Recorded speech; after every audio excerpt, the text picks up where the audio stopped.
Meilleurs vœux, bonne année 2018. Xenolive revient pour 2018. Je sais, j'ai mis un petit peu de temps à sortir la dernière vidéo, mais j'étais vachement occupé, pardon.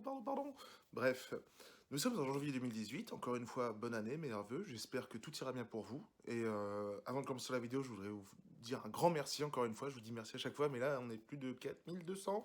C'est juste la folie, donc c'est trop bien.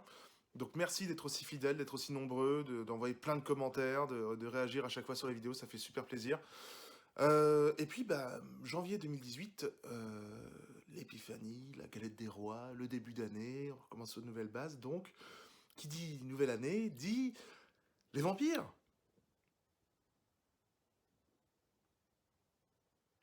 Pardon, ouais, non, mais je sais, mais il y avait mieux comme intro. J'ai essayé de trouver un lien début d'année, vampire, mais ça n'a pas trop marché.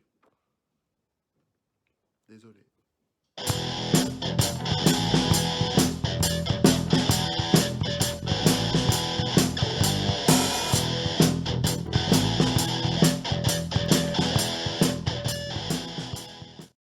Et on débute tout de suite avec le fait numéro un, la comtesse de Bathory. Alors, je ne sais pas si vous la connaissez, mais la comtesse de Bathory, de toutes les légendes de vampires, elle tient une place de premier rang aux côtés de Dracula. En effet, née en 1560, elle fut l'une des figures de l'aristocratie hongroise et aussi de l'horreur pure avant de mourir en 1614.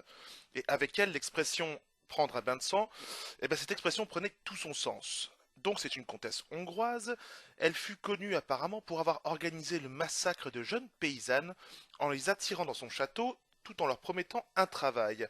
La bonne comtesse elle avait l'habitude de torturer à mort les jeunes filles et apparemment elle appréciait se baigner dans leur sang dans le but de pouvoir conserver sa jeunesse.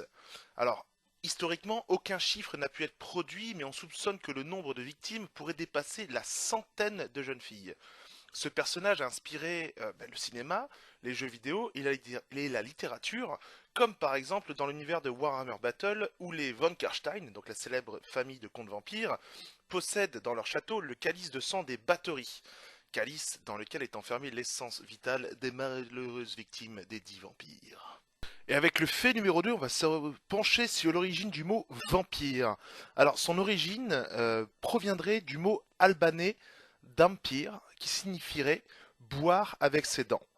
Et dans la littérature ancienne, à savoir au XVIIIe siècle, le mot vampire a fait une de ses premières apparitions dans un ouvrage du poète qui s'appelle Heinrich August Ostenpelder, qui portait le nom de Der Vampir.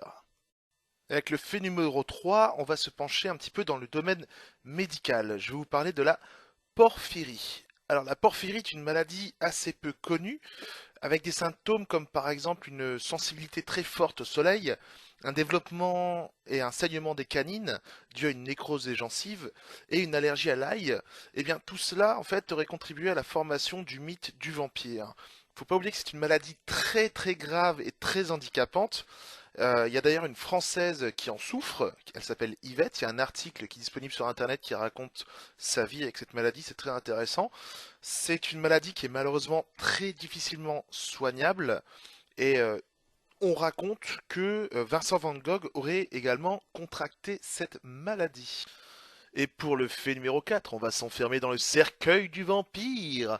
En effet, la légende du vampire veut que, quand il ne massacre pas des paysans, il roupille tranquillement dans son cercueil.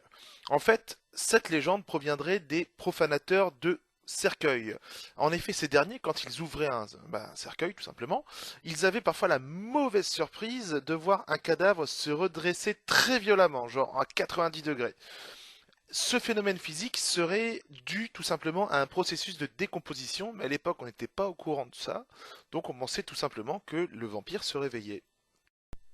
Et avec l'avant-dernier fait, on va se plonger un petit peu dans l'univers du cinéma.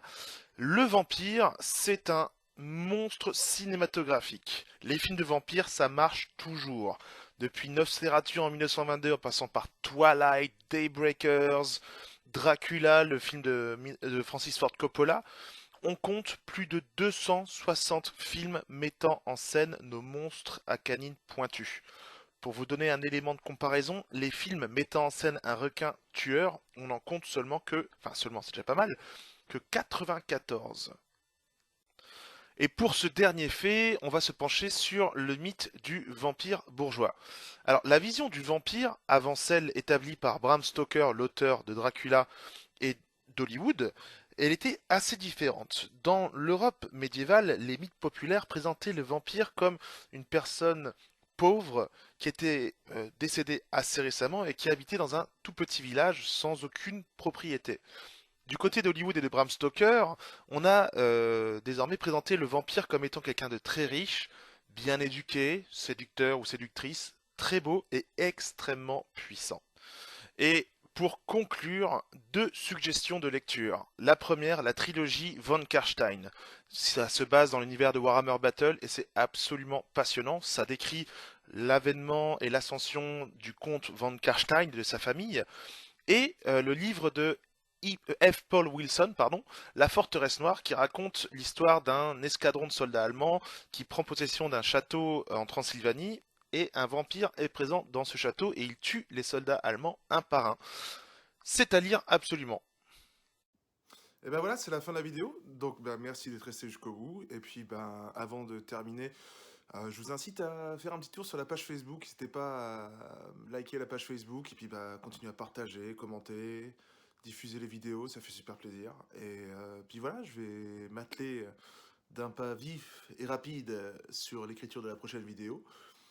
Et si vous avez des suggestions, je suis toujours ouvert aux suggestions. Je sais que beaucoup réclament Cthulhu, beaucoup réclament Freddy Krueger, pardon, Jason Voorhees. Donc ouais, ça va venir, ça va venir. Et je vais essayer de faire des vidéos plus souvent, mais j'ai un emploi du temps qui est assez serré, donc j'essaie de la faire quand je peux.